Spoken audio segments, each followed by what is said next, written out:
Daniel switches gears. And most Bible commentators say that in verse 36, we're looking forward to what we would call the tribulation time and the Antichrist. Now, why am I saying all that? Because what you get from Daniel is, Daniel 10 tells us that there is a Persian connection. There's something going on with Persia that is specifically pointed out by God. Now, go to Ezekiel. I want to show you Ezekiel 38, because we have our second Persian. Just back up a book. Ezekiel actually was captured and went to the land of Babylon before Daniel. There were 3 times the Babylonians took prisoners, and most likely in the first of the times Ezekiel was taken. In the second group, another group came, and then Daniel went in the final one in 586. But look at chapter 38, and this is what's so interesting. Now the word of the Lord came to me. I'm in Ezekiel chapter 38, and said, Son of man, set your face against Gog in the land of Magog. The prince of Rosh, actually Rosh means prince, so it's the prince or Rosh of Meshech and Tubal. So Rosh doesn't seem to be a separate geographic place. Rosh is always used as a kind of a title, like Pharaoh. Pharaoh isn't a name, it's a title. It's like president. We talk about the president, we know who we're talking about, but in future, if we just say the president, they don't know which one unless they can date us. Well, this Rosh thing is a prince, so it's whoever is the prince in Meshech and Tubal. So that's great, and it doesn't really matter. But look at what it says if you keep going down to verse 5. It says, there are going to be all of these who come against Israel. And I only want you to see the first one in verse 5. All of them are significant because, just last week, the whole Ethiopia and Somalia and the massacre of the 147 kids in the Christian university in Kenya.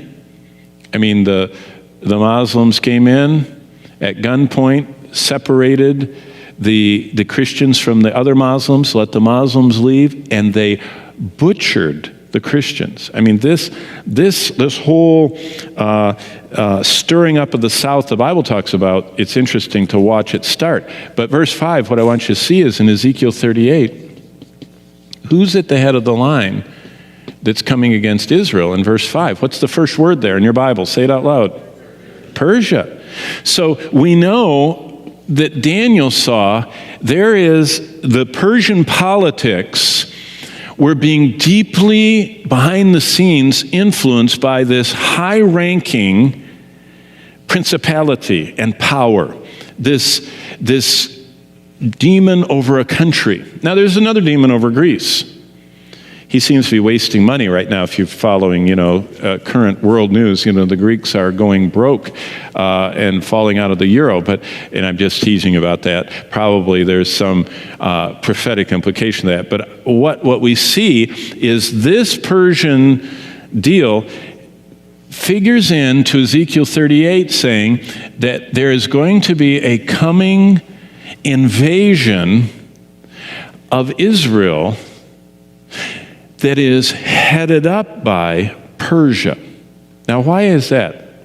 Well, if you read the rest, why is that important? If you look at all those other names in verse 5, Persia, Ethiopia, and Libya, and with them, and all the house of Gomer, and Togarmah, and Meshech, and Tubal, and all that group never in history has ever done anything together. This is a historical anomaly looking back. Never in history has Persia, Sudan, Libya, Algeria, Turkey, Central Asia, never have they all attacked Israel, ever. This is a coalition coming. And Ezekiel says the one that's going to rev it up is Persia. If you want to find Persia in the news, it's called Iran. There is no nation on earth that has threatened Israel more completely for annihilation. Now, Hitler just wanted to kill Jews. He didn't care about Israel. He just wanted to kill Jews. The Soviets pogromed the Jews until 1 million of them fled and went to Israel. I mean, we know history. I mean, the Spanish martyred and killed the Jews, and on and on. The Crusaders killed the Jews. But no country has so frequently, publicly, categorically, even this week said, there's no reason for Israel to continue to exist, and we will destroy them. Not just we don't like them, we're going to boycott them, we're going to apartheid them and economically ruin them. We are going to kill them. Now, last thing, because it's time to go. There's something that always identifies where Satan is involved. It says in John 44, Satan was a murderer from the beginning. Satan is always close to murder and bloodshed and killing. It's almost like a fly. Satan loves killing. That's why I would strongly encourage you, if you're a young man and you have any desire to serve the Lord, you need to abandon killing video games because you're honoring the devil. They're not neutral. Satan came to kill and steal and destroy. Those are the three themes of most male-dominated video games: killing, stealing, destroying. What is it? Grand auto theft, stealing, and killing and destroying are all the rest. Satan's realm, he's a murderer, he loves bloodshed, he loves destruction, he calls his demons Abaddon, destroyer, and all that, and this is all the video game stuff. Satan is one who comes to kill and steal and destroy. When Satan is influencing a nation, they only talk about killing and destroying. And I'm not talking about the Persian people. I think the Iranian people today, I mean, I've baptized several, and I count Iranians as some of my dear friends. I'm not talking about the Iranian people.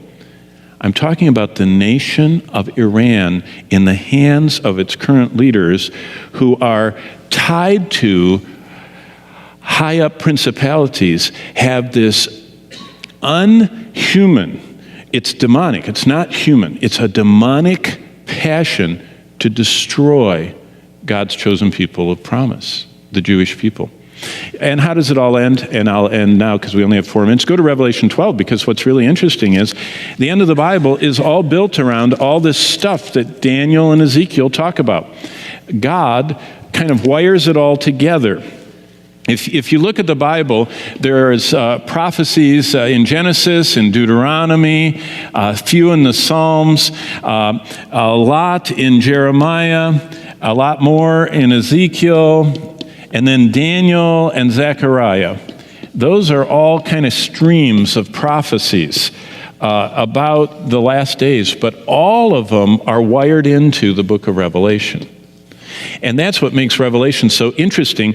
The revelation of Jesus Christ has 404 verses, and it has 800 quotations and allusions to, there's even some in Exodus, to all these Old Testament books are all feeders into. You can't really understand Revelation without following the trails back to what it's talking about. And look at chapter 12. This is just phenomenal.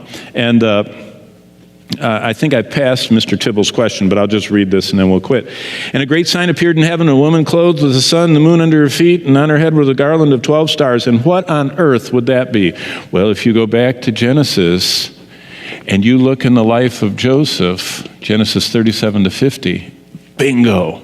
You know what that's talking about. That's a description of Israel. That's a description of the 12 tribes and the whole thing that Joseph saw when his brothers were, he saw all of that. It's interesting. Okay, so we've got Israel and being with child. So Israel has a child. That's interesting. And then comes this dragon, and now it sounds kind of like we're in Lord of the Rings stuff or something. I mean, it sounds like science fiction. And verse 4, the dragon gets a third of the stars. That's where we get Satan getting a third of all the angels. That he got 1/3 of all that they fell with him. But look at verse 4 at the ending. It was ready to give birth to devour her, that's Israel's, child, as soon as it was born.